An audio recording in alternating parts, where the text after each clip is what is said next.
were there any specific topics that we wanted to start on in the readings that you guys found most interesting or questioned the most? I think I have some that's mostly with yellow. That's how you pronounce it. For the first chapter, like thinking about the section that was about corrective recapitulation of the primary family group, I think I was like initially like uncomfortable about the idea of comparing groups in therapy to families. And like I'm trying to figure out like where I think maybe it comes from like thinking like professionally and like not wanting to like have a motherly role when I'm facilitating groups. Like I understand where it comes in with like group members just engaging in behaviors that mimics families, but I'm like, can we compare groups in therapy to any other kind of group, or does it always come back to like the primary family? I think it's funny that you mentioned that actually, because so I was in a group in high school called Shape, and it was kind of like a counseling group, and we focused on doing like both academic and personal goals. But in that group, there was almost like a family type of a unit, because like the teacher, the leader, she had the motherly role, and then like the rest of us, like the students, would have like the sibling role that was talked about in here, like in the yellow. And there were like certain people that were more like dependent on her and like having her run the group, and then there were other people that kind of defied like what she would say. So to me, I actually like did think that it was applicable, but I think it depends on if you've also been part of a therapy group before this class too. You know, did anyone else feel uncomfortable just that the implication was that most people in group therapy have had bad experiences in their family of origin? yeah, I saw that. Like the large majority of clients who enter groups, like they've had an unsatisfactory experience like with their family. And I think like in some ways I understand that, because like group therapy as a treatment doesn't always work for people, and like in where it would work is if you struggle interpersonally with your family or and like those connections, because like in groups that's when what they're saying here is like to engage in those challenges and like work on ways to fix them or like correct them in this group setting to then be able to apply those behaviors outside. But I think I understand what you're saying about it being like not everyone who's in group has to have like negative support systems or things like that. Well, it also said that like a lot of therapy groups, they're run by both a man and a woman, so I'm wondering if that also has something to do with it too, because like our group is all women, so we don't have like that type of parental role, I guess, if that makes any sense. Well, and it says here, like, therapy groups are often led by a male and female therapy team in a deliberate effort to stimulate the parental configuration as closely as possible. Yeah, I just never heard that. I was looking for that quote. I was looking for that quote when you first started talking about the family dynamic, and it's also like, I feel like I wouldn't want to be in, like personally, I feel like I wouldn't want to be in a group that has that dynamic, I guess. Why?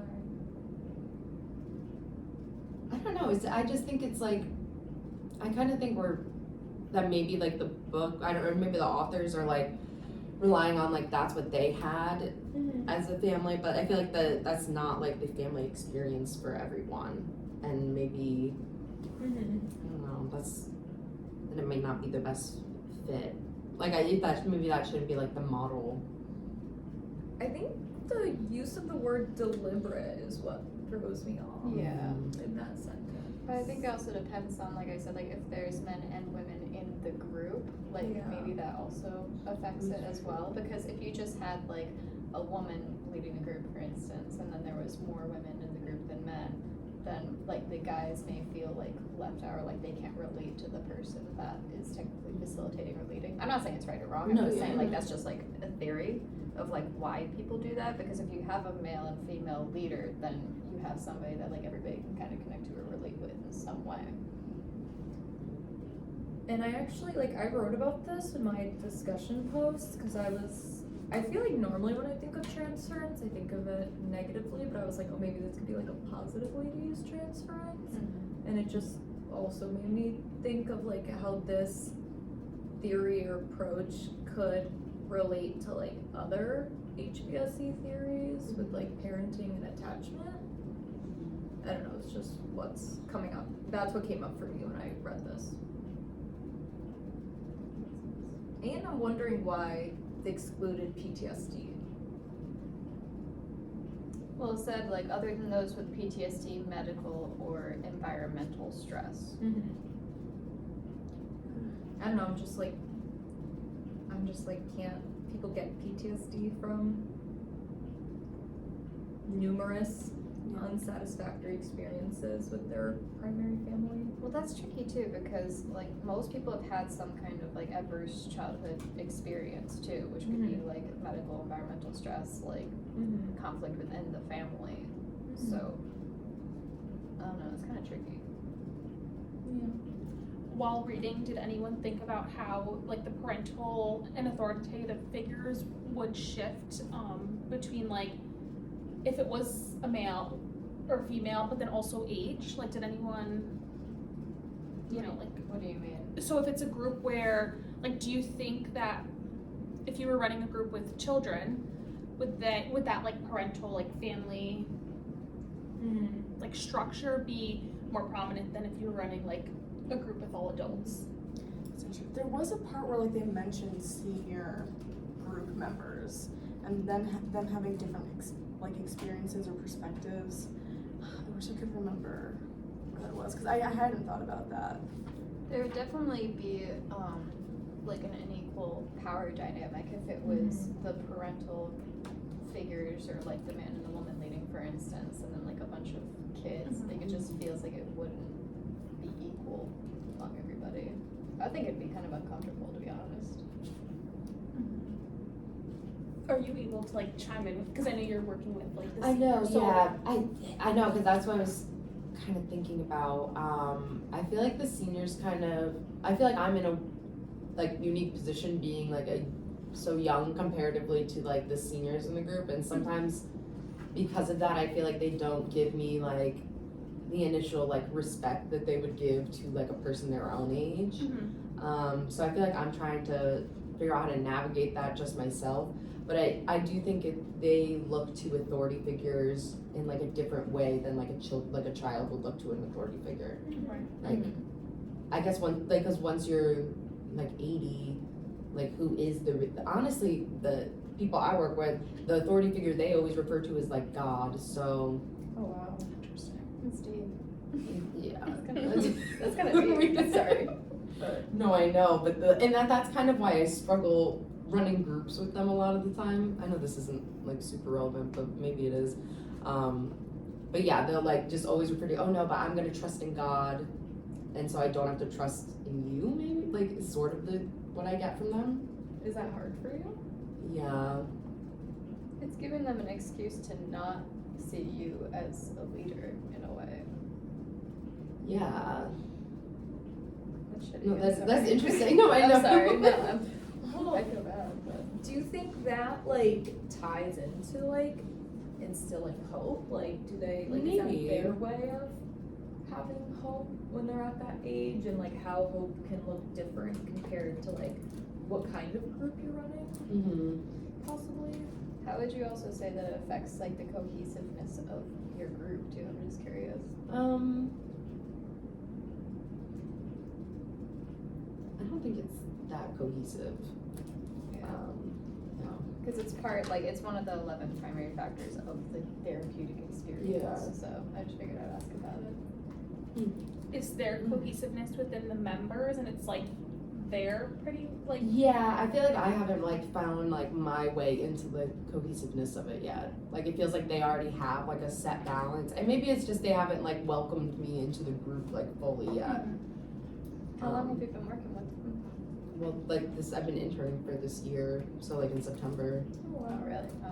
Yeah, but I do think that it's harder to like gain their trust than. Do you think that it would be different if you were older, like older than them? Like Maybe not even older than that, but I think that they respect like someone who's like in their like 40s or 50s more than they would respect someone in their 20s. Yeah, You know.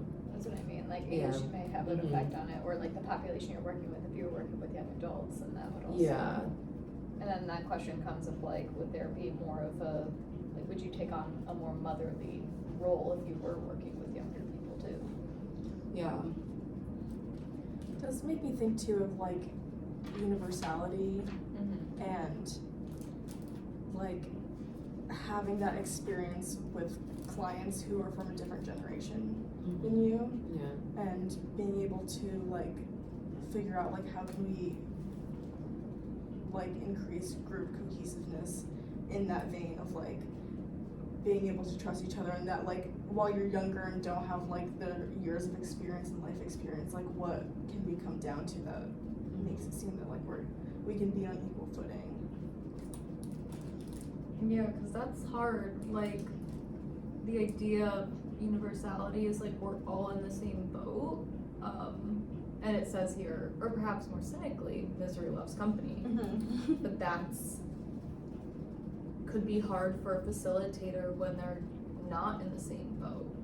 You know, and that could disrupt group cohesiveness if they think I think like us versus you sounds so harsh, but just that, oh, you're not on our island, so then why would we listen to you? You haven't gone through what I've gone through. Or like for people who have like the recovery groups for addiction, for instance, like if you have a facilitator or a leader or a therapist who hasn't gone through addiction, or maybe if it was a different type of group, like if it was a cancer support group, it's like how would the therapist know how to properly support them if they can't relate to that?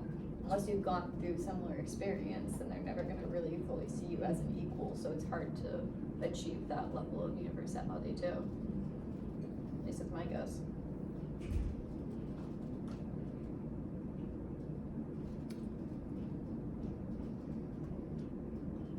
Like out of the therapeutic process, like the 11 that were named, are there any that stood out to anyone like the most, like in terms of, I guess like not even just this group, but like in general when you are running group, like were there any that were super prominent to you guys? I think so. Like imparting information, I think really stood out to me. Because I think there's so much power in being able to like identify and name and like understand the things that you're going through on like another level rather than just like emotional. Because I think too, like there's some people who like don't like just feel things and don't even have those names for emotion. And I think involving, they call it psychoeducation in group, is so important because it's not just about like learning skills, it's being able to build skills and recall them and know what they are and how they're useful. I think that's so important.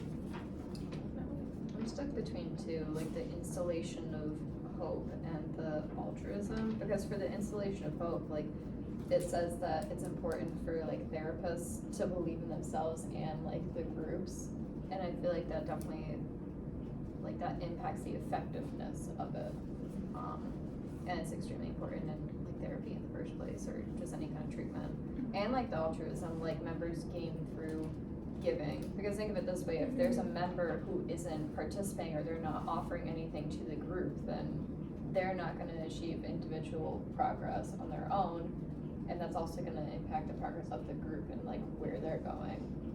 That's such a great point, because I feel like there's this idea that like to be a social worker you have to have like a lot of altruism and just generally, but like there's not enough credit given to clients and like engaging in this work and what it takes to like build awareness and have that perspective and give to other people and receive it back in these groups. Yeah, I don't know, that just makes me think of like imitative behavior. I just thought this was like so simple yet so profound. Just the idea that like, oh, I don't know how to open up. Maybe if I see other people opening up, like, maybe I'll just try what they're doing. Like, I don't know, it was just so simple, but I'm like, it makes a lot of sense, at least to me, so. Or it could be applicable even with like what you were saying before, Marissa, with your group, like if it could be both positive or negative. So for instance, like if there are certain people in the group who aren't respecting you or they're not like taking it seriously, then like they're like, oh, they're not taking it seriously, why should I? And they adapt those kind of behaviors, which again isn't a good thing, but I could see it being both positive and negative in that way.